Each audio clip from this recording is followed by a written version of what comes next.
wadas. Wadasku, wadasmu, naasmu. Apakah itu juga naasku atau naasmu? Di sini dikatakan fakta yang terjadi di lapangan adalah aparat masuk ke rumah-rumah warga untuk menyita arit dan peralatan pertanian kami, lalu menyeret warga kami. Itu yang sebenarnya terjadi. Rencananya 142 hektar lahan akan dibebaskan demi memuluskan proyek. Namun upaya tersebut ditolak warga yang kemudian berujung kericuhan dan penangkapan warga. Sampai saat ini dikabarkan ada 40 warga yang ditangkap aparat kepolisian imbas sengketa tersebut. Beberapa di antaranya dikabarkan masih di bawah umur. Iya.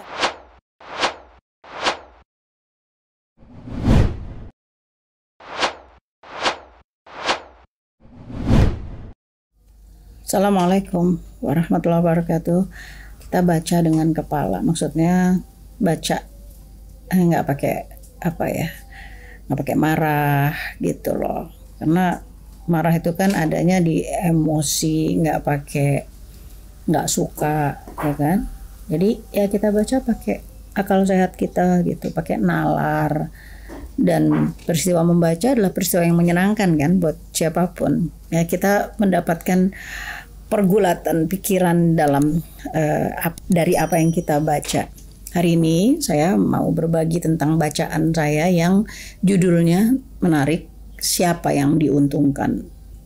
Hidup tijaroh, perdagang. Dan selalu ada who, what, why, where, when, how much and how long. Itu nggak boleh lupa, karena how much and how long suka dilupakan. Jadi kalau kita melihat satu fenomena atau apa, kita lupa ngajarin sama anak-anak kita bahwa untuk sampai ke sana, untuk nasimu sampai di mejamu itu ada yang bekerja loh. Berapa lama dia bekerja? Berapa ongkos nasi beras itu sampai ke tangan kita? Makanya banyak rantai perdagangan beras dulu kan, dan juga tentu saja sekarang dikuasai oleh banyak juga para importir dan seterusnya ya. Jadi pertanyaan ini menarik karena dia membuat kita punya kesadaran siapa yang diuntungkan. Oke. Nah ini tulisan dari Gede Siriana, Direktur Eksekutif Infus, yang memberikan masukan ya, rencana pemindahan ibu kota negara yang tanpa partisipasi masyarakat, dan dia katakan siapa yang diuntungkan. Muat di Tempo. Kita mulai baca yuk. Rancangan Undang-Undang Ibu Kota Negara atau RUU IKN telah disetujui oleh DPR. Tapi rencana pemindahan ibu kota negara ini masih menyisakan banyak masalah. Seharusnya proyek ibu kota negara baru mendapat dukungan dari mayoritas rakyat, bukan semata-mata keinginan presiden dan elit-elit partai politik. Ini kita juga udah tahu. Ada banyak sekali berita tentang hal ini ya. Tapi nggak apa-apa, kita sabar. Nanti ada bagian-bagian di mana kita akan lebih kaya dari tulisan Gede Siriana ini. Ibu kota negara baru itu juga seharusnya bukan karena didorong kepentingan legasi warisan Presiden Jokowi semata. Pengesahan undang-undang itu oleh DPR juga tidak akan dikatakan telah mencerminkan kehendak mayoritas rakyat. Apakah rencana itu merupakan jawaban atau solusi atas persoalan Indonesia, khususnya masalah ibu kota Jakarta hari ini seperti kepadatan penduduk, ketimpangan ekonomi, efektivitas kerja birokrasi pemerintah pusat, kelestarian lingkungan? Jawaban bagi masalah-masalah tersebut sebetulnya adalah relokasi pusat pemerintahan, bukan pemindahan ibu kota seperti yang akan dilakukan pemerintah sekarang. Ya kita juga tuh ada yang berhasil, itu ada Brazil ya. Tapi nanti kita lihat, karena Brazil itu lama, prosesnya panjang sekali. Lebih banyak yang nggak berhasil daripada yang berhasil. Sesungguhnya ide relokasi pusat oleh pemerintahan sudah muncul sejak zaman Presiden Soeharto. Orde Baru. Kala itu Presiden Soeharto berencana merelokasi ke Jonggol di Kabupaten Bogor, Jawa Barat. Bahkan waktu itu telah disiapkan lahan seluas 30.000 hektar. It's not a brand new idea ya. Konsep inilah yang juga dijalankan oleh Malaysia dengan mengintegrasikan pusat pemerintahan di Putrajaya yang berjarak hanya 25 km dari ibu kota Kuala Lumpur ini lebih kurang sama dengan jarak dari Monas ke Cibubur di Bogor. Perbedaannya, rejim Soeharto tumbang pada Mei 98 sebelum sempat merealisasi Jonggol sebagai pusat pemerintahan. Sedangkan Perdana Menteri Malaysia Mahathir Mohamad dapat melewati krisis moneter 1998 dan membangun Putrajaya. Ini kisah Malaysia yang terdekat aja dari sini. Jika ibu kota negara memang hendak dipindah atau hanya merelokasi pusat pemerintahan di mana lokasi yang dikehendaki rakyat, lalu apa namanya? Apa Nusantara dapat diterima publik?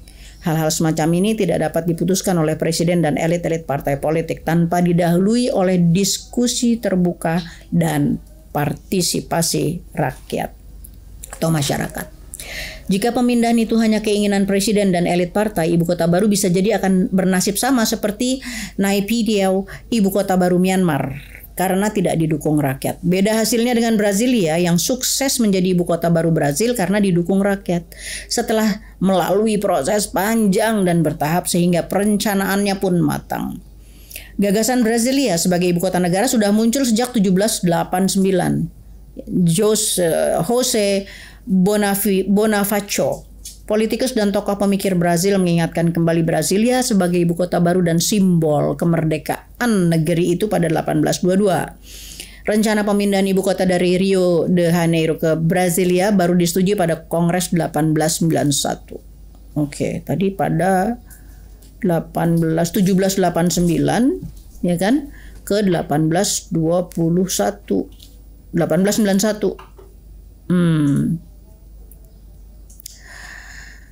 Pada tahun berikutnya, Kongres menyetujui sebuah ekspedisi untuk melakukan survei ke dataran tinggi Brazil bagian tengah dan menetapkan batas-batas ibu kota baru. Ekspedisi tersebut melibatkan astronom, insinyur, militer, dokter, ahli botani, dan banyak ilmuwan lain.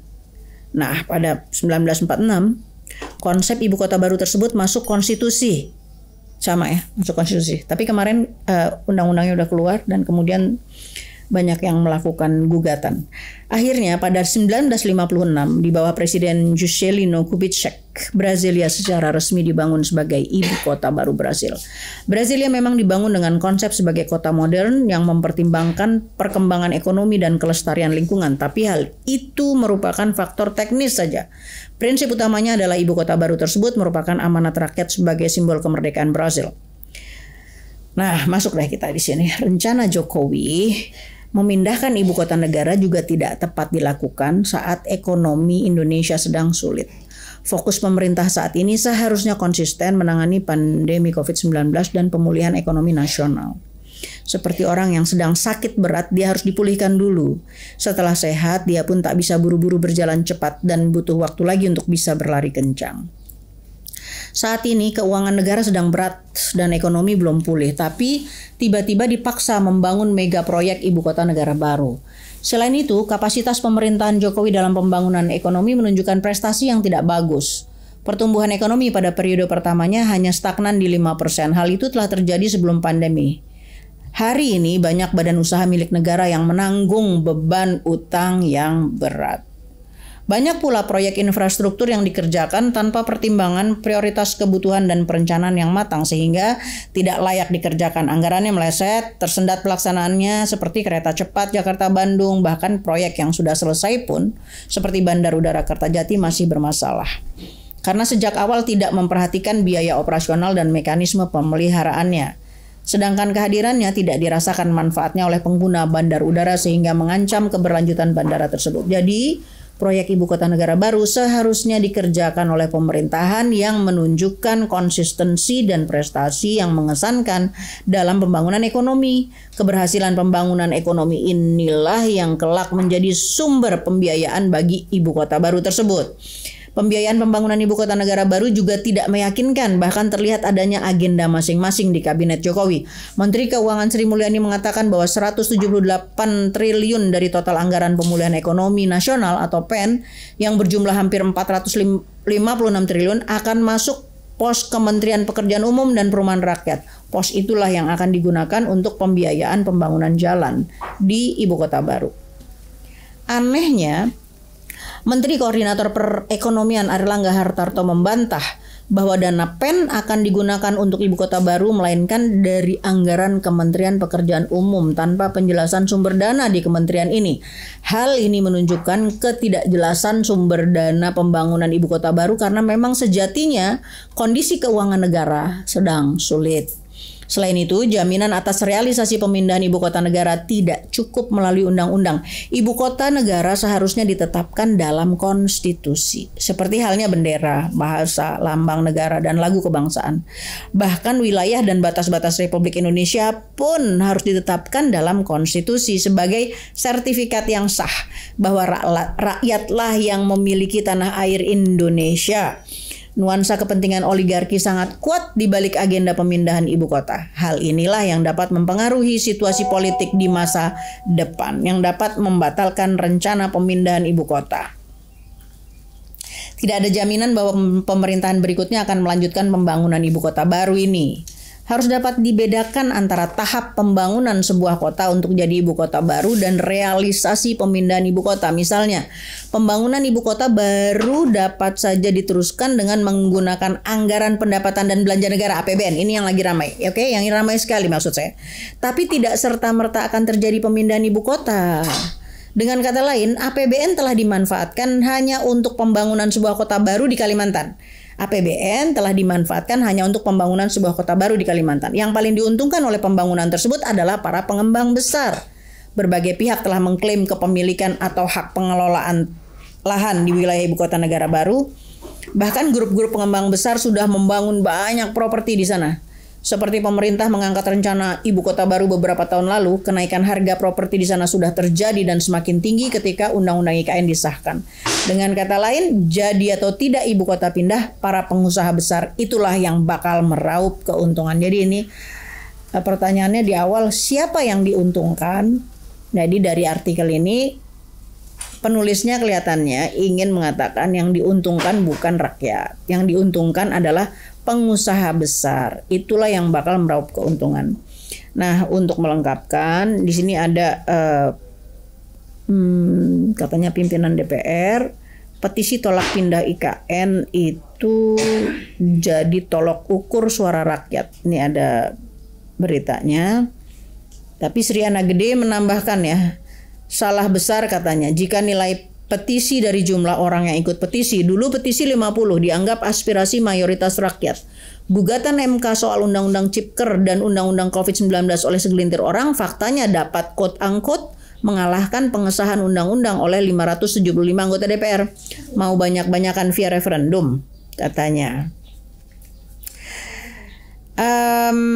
Sriana, Gede Sriana, kapan-kapan kita undang beliau ke sini ya, kita sekedar kita kenal figurnya Gede Sriana.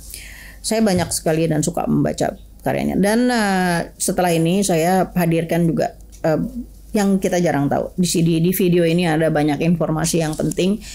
Oke, artis kondang ya membaca artikel istimewa untuk situasi dan kondisi terkini dari anak bangsa yang saat ini, yang sekarang, yang recent.